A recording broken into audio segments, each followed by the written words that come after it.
तो आज हम रीजनिंग का प्रैक्टिस सेट पहला देखेंगे। इसमें रीजनिंग के 20 इंपॉर्टेंट प्रश्न हैं। यदि आप railway, NTPC, RPF, constable, SSC, GD की तैयारी कर रहे हो तो ये प्रैक्टिस सेट आपके लिए काफ़ी इंपॉर्टेंट है, क्योंकि इस प्रैक्टिस सेट में जो प्रश्न दिए गए हैं इसी टाइप के प्रश्न आपकी परीक्षाओं में पूछे जाएंगे। तो चलिए हम शुरू करते हैं प्रश्न 1 से। हमें पहला प्रश्न दिया है। प्रश्न कह रहा है कि निम्नलिखित विकल्पों में से संबंधित संख्या का चयन कीजिए।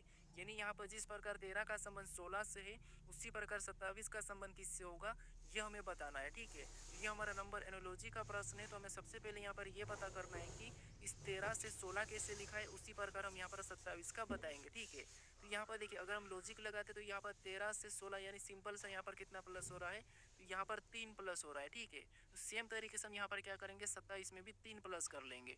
तो जब हम 27 में 3 प्लस करेंगे तो यहाँ पर क्या होना चाहिए, तो यहाँ पर होना चाहिए 30। लेकिन ऑप्शन में देखेंगे तो ऑप्शन में हमारे पास यहाँ पर कहीं भी 30 नहीं है, तो ये लॉजिक तो हमारे यहाँ पर नहीं लगेगी। ठीक है, तो यहाँ पर देखिए, अगर हम दूसरी लॉजिक लगाते तो यहाँ पर क्या कर सकते हैं, 13 का वर्ग करके देखते हैं। तो 13 का वर्ग कितना होता है, तो 13 का वर्ग होता है 169। कितना होता है, 169।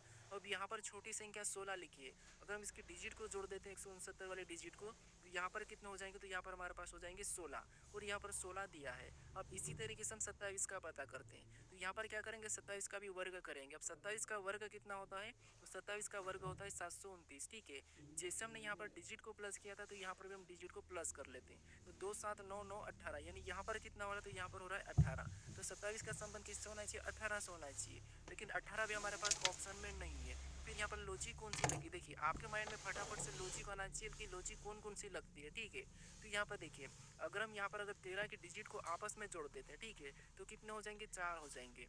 और जब हम 4 का वर्ग करेंगे तब हमारे पास यहाँ पर कितने होंगे, 16 हो जाएंगे। ठीक है, और यहाँ पर 16 दिया है। अब इसी तरीके से हम 27 का पता करते हैं। ठीक है, यहाँ पर 27 की डिजिट को आपस में जोड़ेंगे तो 2 और 7 कितने हो जाएंगे, 9 हो जाएंगे। ठीक है, जैसे हमने यहाँ पर वर्ग किया तो इसका भी हम वर्ग करेंगे। तो 9 का वर्ग कितना होता है, तो 9 का वर्ग होता है 81। अब 27 का संबंध किससे होना चाहिए, तो 81 से होना चाहिए। अब ये ऑप्शन में देखिए, तो ऑप्शन नंबर हमें यहाँ पर बी में दिया है, तो ऑप्शन नंबर बी हमारा यहाँ पर सही जवाब होगा। ठीक है, बस आपके दिमाग में लॉजिक आना चाहिए कि फटाफट से लॉजिक कौन सी लगती है, कौन कौन सी लगाना चाहिए।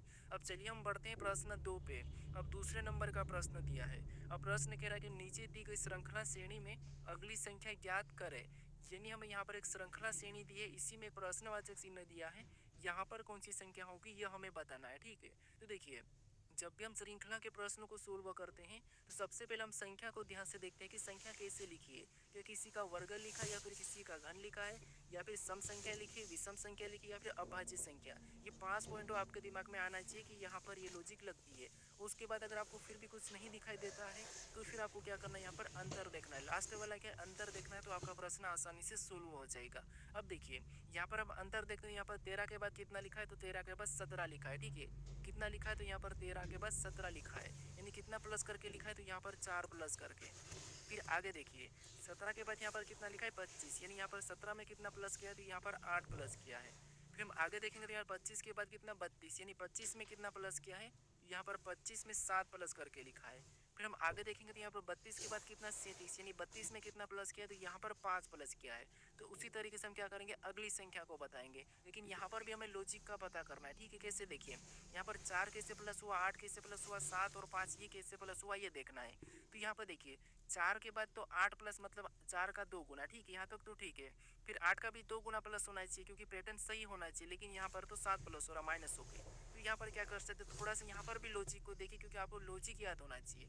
तो यहाँ पर देखिए, 4 प्लस हुआ। ठीक है, पहला, यानी यहाँ पर 13 के डिजिट को जोड़ेंगे तो कितना होगा, 4, और यहाँ पर 4 प्लस। फिर यहाँ पर 8 प्लस हुआ है, तो यहाँ पर 17 के डिजिट को जोड़ेंगे तो कितना होगा, 8, और यहाँ पर 8 प्लस। इधर 7 प्लस हुआ है, तो यहाँ पर भी हम 25 की डिजिट को जोड़ेंगे तो 7, और यहाँ पर 7 प्लस। यहाँ पर देखिए, 32 की डिजिट को जोड़ेंगे 5, और यहाँ पर 5 प्लस। तो उसी तरीके से अगली संख्या बताने के लिए यहाँ पर हम क्या करेंगे, 37 की डिजिट को आपस में जोड़ देंगे। तो यहाँ पर 3 और 7 कितने हो जाएंगे, 10 हो जाएंगे। तो यहाँ पर कितने प्लस करेंगे, 10। ठीक है, तो 37 में जब आप 10 को प्लस करेंगे तो यहाँ पर क्या हो जाएगा, तो यहाँ पर हो जाएगा 47। ठीक है, कितना हो जाएगा, 47। ऑप्शन में देखिए 47 कहाँ पर है, तो ऑप्शन नंबर हमें डी में दिया है, तो ऑप्शन नंबर डी हमारा यहाँ पर सही जवाब होगा। ठीक है, बस आपके दिमाग में प्रश्न को देखते ही बस लॉजिक का पता होना चाहिए कि लॉजिक कौन सी लगेगी, ये दिमाग से बाहर आना चाहिए। ठीक है, बाकी रीजनिंग सरल है, बस सबसे पहले ये आसान है कि आपको लॉजिक पता होना चाहिए। अब चलिए हम बढ़ते हैं प्रश्न 3 पे। अब 3 नंबर का प्रश्न दिया है। अब प्रश्न ये कह रहा है कि निम्नलिखित विकल्पों में से असंगत विकल्प का चयन करें।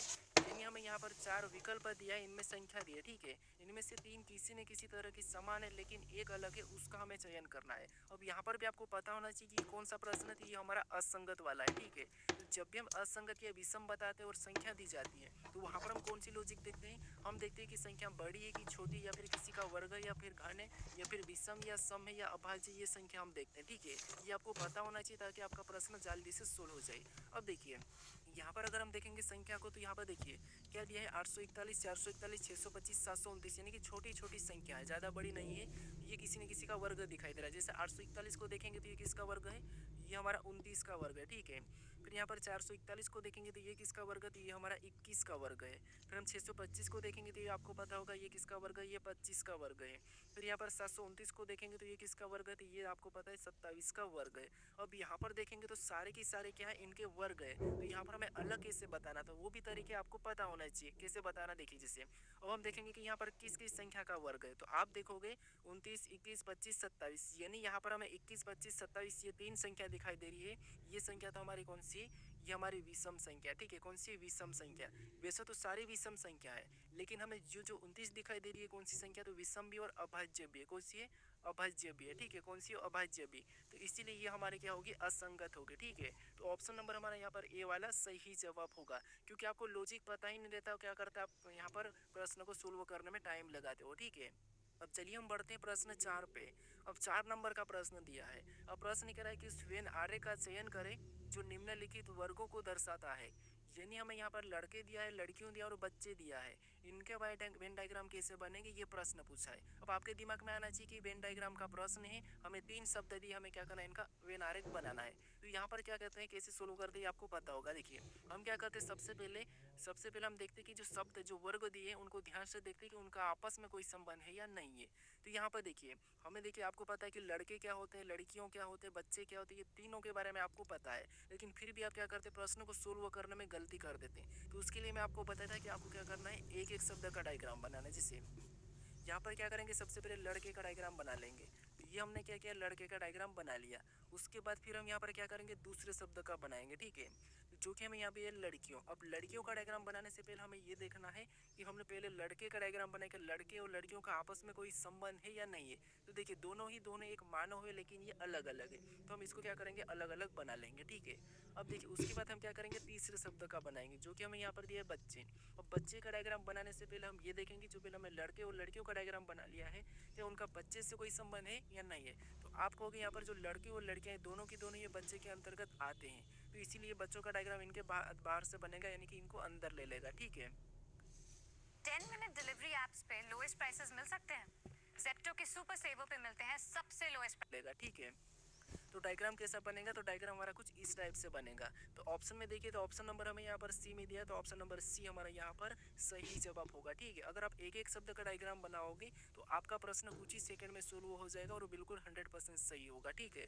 अब चलिए हम बढ़ते हैं प्रश्न 5 पे। अब 5 नंबर का प्रश्न दिया है। अब प्रश्न कह रहा है कि उस विकल्प का चयन करें जो प्रश्न चिन्हों को प्रतिस्थापित करेगा। अब आपको यहाँ पर एक पैटर्न दिखाई दे रहा हो और इसमें एक प्रश्नवाचक चिन्ह दिया है। यहाँ पर कौन सी संख्या होगी ये आपको बताना है। अब आपको क्या करना, प्रश्न को देखते ही समझ जाना चाहिए कि हमें तो यहाँ पर प्रश्नवाचक चिन्ह के स्थान पर संख्या बताना है। तो आपको यहाँ पर पता होना चाहिए कि हम यहाँ पर किस तरीके से संख्या को पता करते हैं, कैसे कैसे बताते हैं, ये लॉजिक आपको पता होना चाहिए, ठीक है। तो यहाँ पर देखिए सबसे पहले हम क्या करते हैं कि जो प्रश्नवाचक चिन्ह दिया है उसके पास बड़ी संख्या कहाँ लिखी ये देखते हैं। तो प्रश्नवाचक चिन्ह तो हमारा यहाँ पर दिया है, इसके पास बड़ी संख्या की बात करते हैं तो यहाँ पर 111 दिया है और यहाँ पर 100 दिया है। तो हम कोशिश करेंगे कि सबसे पहले 100 और 11 को पता करेंगे, फिर हम यहाँ पर संख्या को बताएंगे, ठीक है। क्योंकि इधर तो छोटी संख्या है, नहीं तो इधर भी हम पता कर सकते हैं। अब देखिए सबसे पहले यहाँ पर हम 100 का पता करते हैं। तो यहाँ पर क्या कर सकते हैं कि 12 और 8, क्योंकि 100 का पता करने के लिए हमें सामने वाली संख्या को छेड़ना होगा। इधर भी 111 का पता करने इन वाली संख्या को छेड़ना होगा, ठीक है, ये तरीका है। तो यहाँ पर देखिए अगर हम यहाँ पर 12 और 8 को ऐसा क्या करें कि हमें 100 मिले, तो देखिए अगर हम इसका आपस में गुणा कर देते हैं तो 12 8 कितना होते हैं, तो 12 8 होते हैं 96। और यहाँ पर कितना लिखा है, 100 लिखा, मतलब पास में चले गए, ठीक है। तो अब क्या कर सकते, देखिए यहाँ पर हम क्या करेंगे 4 प्लस करेंगे तब हमारे कितने होंगे 100 हो जाएंगे। तो 4 कहाँ से लाएंगे, तो यहाँ पर अगर हम इसका भाग दे देते 2 से, यानी 8 में 2 का भाग देंगे तो कितना होगा 4, यानी कि 8 का आधा प्लस करना है, गुणा करके 8 का आधा प्लस, तो कितना हो जाएंगे 100 और 100 यहाँ पर दिया है। अब इसी तरीके से हमें दूसरे पैटर्न में भी पता करना, ना कि दूसरा तरीका, ठीक है। कुछ स्टूडेंट क्या करते हैं दूसरा तरीका लगा देते हैं, तो यहाँ पर सेम तरीके से हमें वही जो यहाँ पर लॉजिक था वही फॉलो करना है। तो यहाँ पर 18 में 6 का गुणा करा तो 18 6 कितने होते हैं, तो यहाँ पर होते हैं 108, कितने होते हैं 108। अब हमने क्या करा था यहाँ पर 8 का आधा करके प्लस करा था, तो इधर हम क्या करेंगे 6 का आधा करके प्लस कर लेंगे। तो 6 का आधा कितना होगा 3, तो यहाँ पर 3 प्लस करेंगे तो यहाँ पर कितना हो जाएंगे 111, और यहाँ पर 111 पे दिया है। यानी आपको दोनों पैटर्न में एक ही तरीके से संख्या पता चल चुकी है, तो उसी तरीके से हमें प्रश्नवाचक चिन्ह के स्थान पर बताना है। तो यहाँ पर क्या करेंगे सेम तरीके से इसका आपस में गुणा करेंगे। तो 15 चौक कितने होते हैं, तो 15 चौक होते हैं 60, कितने होते हैं 60, ठीक है।